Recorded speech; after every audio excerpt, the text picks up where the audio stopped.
This is Lucy James reading for reviewer Alessandro Barbosa. Ever since the launch of the Nintendo Switch in 2017, the perception of what a handheld gaming device can be has changed. There's been an explosion of similarly compact PC devices released lately, each with mixed results. While there are great devices out there now, such as the Aya Neo Pro, they're still limited by the capabilities of mobile hardware while also costing a lot more than its performance suggests.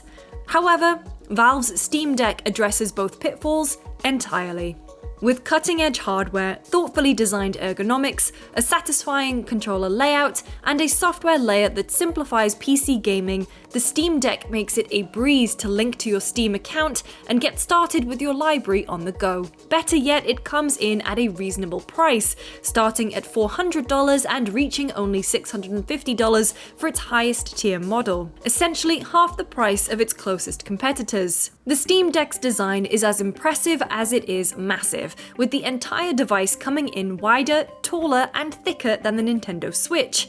This allows the Steam Deck to pack in a larger display, with the 1200 by 800 7-inch display, which offers vivid color reproduction, while also giving you ample brightness control for gaming in numerous environments.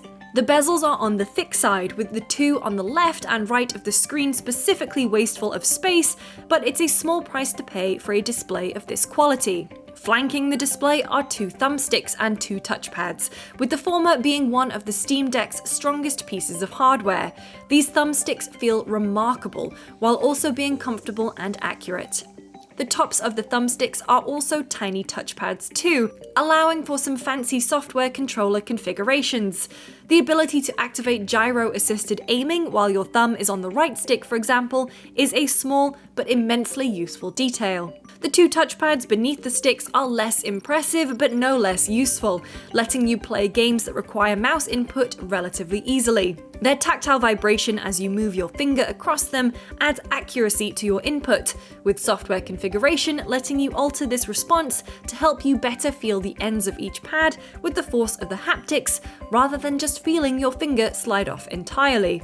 Both the D-pad and the four face buttons are pushed out to the edges of the Steam Deck, which can look odd on first inspection. The overall sculpt of the Steam Deck also naturally places your hands close to each of them, however, meaning you likely won't be adjusting your grip or reaching out in uncomfortable ways to hold these buttons when holding the auspiciously large device. The thickness of the Steam Deck and its curved back mitigates a lot of its size and weight when you're holding it, avoiding the vice grip you need to comfortably hold other, thinner devices of this ilk. The Steam Deck's cooling is also exceptional. There's a single exhaust on the back of the Steam Deck and another on the top, both of which push out enough air to keep the Steam Deck cool under stressful loads. The fans are not too loud, but their pitch is quite high, which prevents them from disappearing into the background. Rounding out the inputs are the digital shoulder buttons and analog triggers, each of which features a satisfying little rumble at the end of each press. 4 programmable grip buttons also sit inside an area where your index, middle, and ring fingers will naturally rest, making them easily accessible. You can make use of the Steam Deck's Bluetooth capabilities to connect other wireless controllers, which might be required if you're playing while connected to an external monitor. It could also give you a break from holding the device if you simply want to prop it up and continue enjoying the deck's great screen and surprisingly powerful front-facing speakers, both of which can get incredibly loud without losing much of their detail. The only big miss in terms of hardware on the Steam Deck is the device's rumble, which lacks the fidelity required to really accentuate actions within your games. The vibration isn't refined enough to make distinguishing between left and right sides of the device well. It's rather weak overall, and is certainly one facet that could be improved on if any future revisions of the Steam Deck are planned. The attention to detail doesn't stop in the Steam Deck software.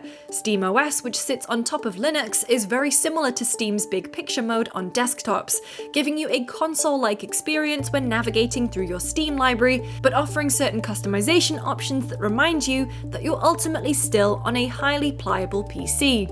Your entire existing Steam library can be viewed on the Steam Deck, but not every game will be playable. SteamOS features a filter that lets you view games that have been deck verified by Valve to be compatible with the Steam Deck, while also achieving various quality checks. Having this filter lets you quickly get going with a game that will show off the device in its best light, but it doesn't mean the rest of your library won't work. Some games miss out on some of the quality checks, which puts them in a playable, but not necessarily fully supported category. Some games, such as The Witcher 3 Wild Hunt, are categorized like this purely because of in-game text that might be too small on the native display, but otherwise runs just fine on the hardware. In addition to these two categories, Valve also labels games it hasn't tested yet as unknown, which may or may not work, as well as unsupported for games that do not run on the Steam Deck. Every VR game falls under this category, but numerous multiplayer titles do too, especially those with easy anti-cheat support that is still being regularly updated to support Proton. Games such as Apex Legends, Rust, and PUBG are all unplayable because of this, so your mileage for multiplayer gaming on the Steam Deck will vary at launch. SteamOS features a handful of system-level tools to help you optimize your balance of performance and battery life, depending on the games you're playing. There are options that let you lock the frame rate to 30 frames per second, reduce the total TDP that the Steam Deck can operate at, and set a maximum GPU clock speed. A performance overlay is also available to let you monitor CPU and GPU usage, power draw, frame rates and frame times, and more, giving you a bit of insight into how your games are running in real time.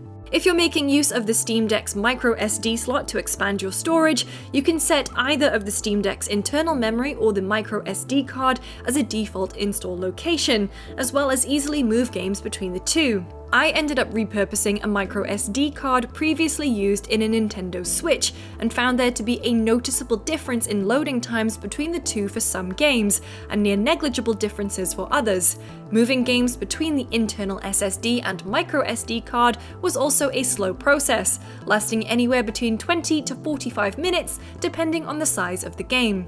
Perhaps one of the biggest incentives for regular PC gamers to invest in a Steam Deck is the ability to seamlessly take your game from one platform to another. With Steam having supported cloud saves for years now, it's no surprise that this feature works pretty well when moving between another PC and the Steam Deck. This comes in handy if you're wanting to take your game over to another display without moving your entire PC, but the performance of the Steam Deck is less impressive when moving away from its native resolution. Even at 1080p, the Steam Deck struggles to cope with the increased demand on most modern titles, which should be evident based on how they perform natively. The one benefit is that connecting to an external display is easy with the USB-C hub, even without Valve's first-party dock, which is coming this spring.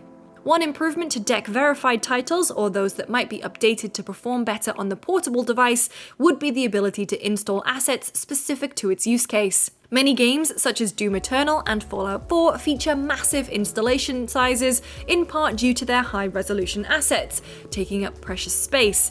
Doom Eternal takes up nearly 100 GB alone, for example. Another omission is the ability to continue downloading games while the Steam Deck is suspended. Once put to sleep, the Steam Deck terminates its internet connection, pausing any downloads you might have had going.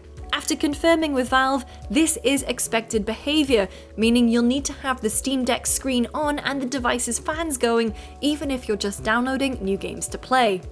Given how many different games you can play on the Steam Deck at launch, and with 6GB of VRAM and 16GB of system RAM, there's plenty of room for top-tier experiences to work, such as God of War, the recent Hitman trilogy, and Dark Souls 3, to name just a few. An early indicator of just how well the Steam Deck can perform came with God of War, which not long ago really pushed the limits of both the PS4 and PS4 Pro. Running the game at its original settings preset, the Steam Deck was able to deliver a smooth 30 frames per second across some taxing sections, including the physics-heavy duel with Baldur in the game's opening. This is essentially the same game that required a much larger, immobile console to play at a similar quality level just a handful of years ago, so it feels a bit like magic to have it in the palm of your hands today. The Witcher 3 Wild Hunt showed that this level of performance can't always be expected to scale in a linear manner, however. While holding a solid 30 frames per second seemed fine, the game's frame times were all over the place, creating a lot of judder that rendered it nearly unplayable.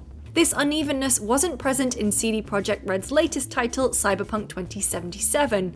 Using the game's new built-in benchmark, I was able to achieve an average frame rate above 30 frames per second with a mixture of medium and low settings, while traversing Night City felt remarkably smooth once I had capped the frame rate. Resident Evil Village was even more impressive. The game's default settings consistently ran between 50 to 60 frames, only wavering from a locked 60 frames per second when I was outdoors exploring the semi-open world. This is a game that is barely a year old, running better than it did on most older consoles, which certainly shows the potential for what a game making good use of Proton can do. Running these graphically intensive games comes at a cost, however. Firstly, the already audible fans ramp up even more, loud enough to be heard over the Steam Deck's remarkable front-facing speakers. Battery life also takes a substantial hit, with many of the games I've talked about driving down the Steam Deck's estimated playtime to just about under 2 hours.